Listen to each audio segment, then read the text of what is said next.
दोस्तों साथियों, बीए की छात्रा का शव फंदे पर लटका मिला। परिजनों के मुताबिक पुलिस भर्ती निरस्त होने से मायूस थी। और साथियों, हम कई वीडियो ऐसी बना चुके हैं जिसमें पुलिस भर्ती से हताश हो गए जब परीक्षाएं निरस्त हो गई और उन्होंने आत्महत्या को ज़्यादा चुनने में अपना ज़्यादा बुद्धि लगाई और मर गए। ऐसे ही आज घटना हम लेकर के आए हैं। ये उन्नाव जिले की घटना है। उन्नाव से महज 17-18 किलोमीटर के आसपास की है। और बीए की छात्रा का शव फंदे से लटका मिला। परिजनों के मुताबिक पुलिस भर्ती परीक्षा निरस्त होने से मायूस थी। चकलवंशी बीए की छात्रा का कमरे में पंखे के कुंडे से रस्सी के फंदे से शव लटका मिला। परिजनों ने बताया कि पुलिस भर्ती परीक्षा निरस्त होने के बाद से वो परेशान थी।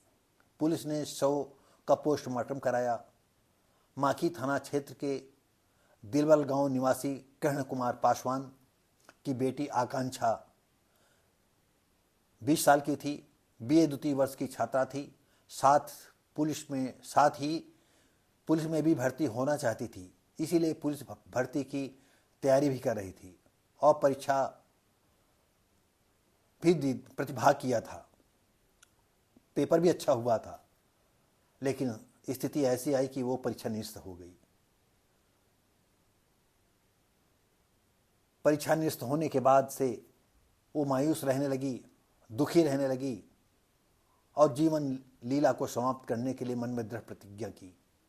बुधवार रात उसका शव कमरे में रस्सी के फंदे से लटका मिला। गुरुवार भोर पहर परिजनों ने देखा तो सब बेहाल हो गए। पुलिस ने जांच की तो उन्हें भी आत्महत्या के पीछे का यही कारण बताया गया।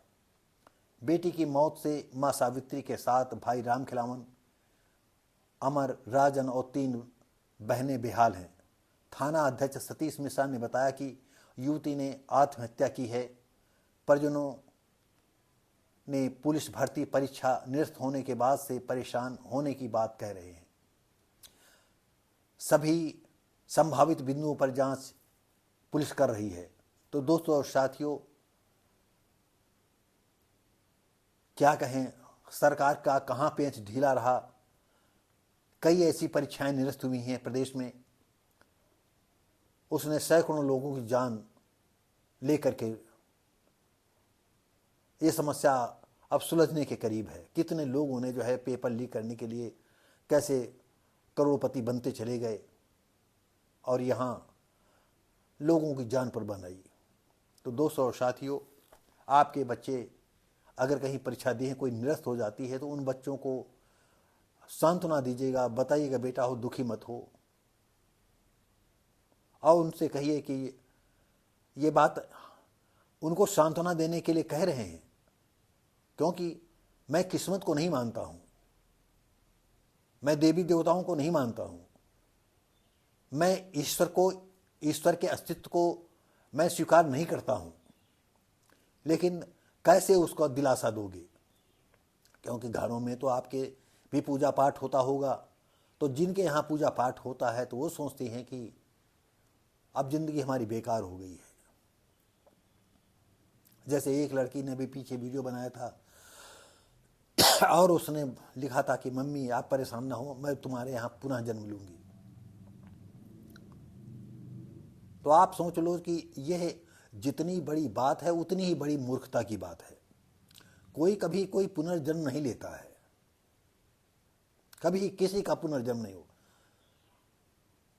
अगर हम इस पे बोलने लगे तो हम कम से कम 1 घंटे की वीडियो हो जाएगी। पुनर्जन्म कैसे होगा?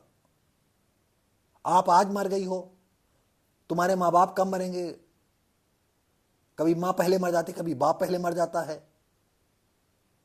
अगर माँ पहले मर गई तो वो कहीं अगर जन्म लिया तो अब बाप जो है 10 साल बाद, और फिर वो शादी करेंगे 20 साल बड़ी से, और फिर तुम तब तक तुम हवा की तरह तैरती रहोगी। तो ये उतनी ही बड़ी गप है, उतनी ही बड़ा चूतियापे वाली बात है जितनी कि गप होती है। जो मर गया उसका काम, उसका अस्तित्व वहीं से समाप्त। उसके जो जिन लोगों से उसका व्यवहार हुआ, जिन लोगों से बातचीत हुई है, जो लोग उनसे परिचित हैं, बस उनके दिलों में उनकी यादगार ही उनको जिंदा रखेगी। हम जानते हैं कि मेरे जैसे हमारे दर्शक नहीं हैं, लेकिन आप ठंडे दिमाग से सोचो कि कैसे पुनर्जन्म होगा, कैसे वो उसी घर आएगी। भाई क्या बताएं, क्योंकि ये पहलू बहुत ही गंभीर है और आपके दिल दिमाग में सब बातें पहले से घुसी हुई हैं, तो मेरी बात नहीं आपके घुसेगी। इसको समझने के लिए आपको बहुत प्रयास करना पड़ेगा, तब ये बात समझ में आएगी। तो दोस्तों और साथियों, अपने बच्चों को प्यार से समझाइएगा। जो पूजा पाठ करते हो करो, हम उसमें नहीं कहते हैं, लेकिन जो पिछली वीडियो मैंने बताया था उसने कहा कि माँ परेशान मत होना, हम पुनः जन्म लेंगे आपके यहाँ। तो ये हमारी मतलब पूरी दृढ़ता से मैं कहता हूँ कि पुनर्जन्म कभी नहीं हो सकता है। और जो पुनर्जन्म की बातें करते हैं तो विज्ञान लोग कहते हैं, वैज्ञानिक लोग बताते हैं कि जैसे अब हमारे बच्चे हैं या हमारा जो विचार है, तो हमारे जो ऊपर के लोग हैं, बाप दादा परदादा वगैरह के, उनके विचार कहीं न कहीं टकराते हैं हमसे। और हमारे जो बच्चे होंगे तो उनके 7 पीढ़ियां तक में भी हमारे विचार कहीं पैदा हो सकते हैं। तो दोस्तों और साथियों,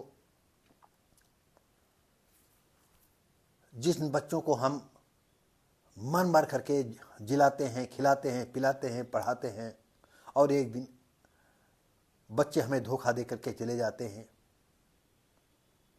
तो हमने कई वीडियो में कहा है कि माँ बाप बच्चों को प्यार से अपना दोस्त बना करके रखें, तो कोई बात हो, कम से कम हो सकता है ये जो भाई हैं, इन लड़की के बाप ज़्यादा डांटते हों।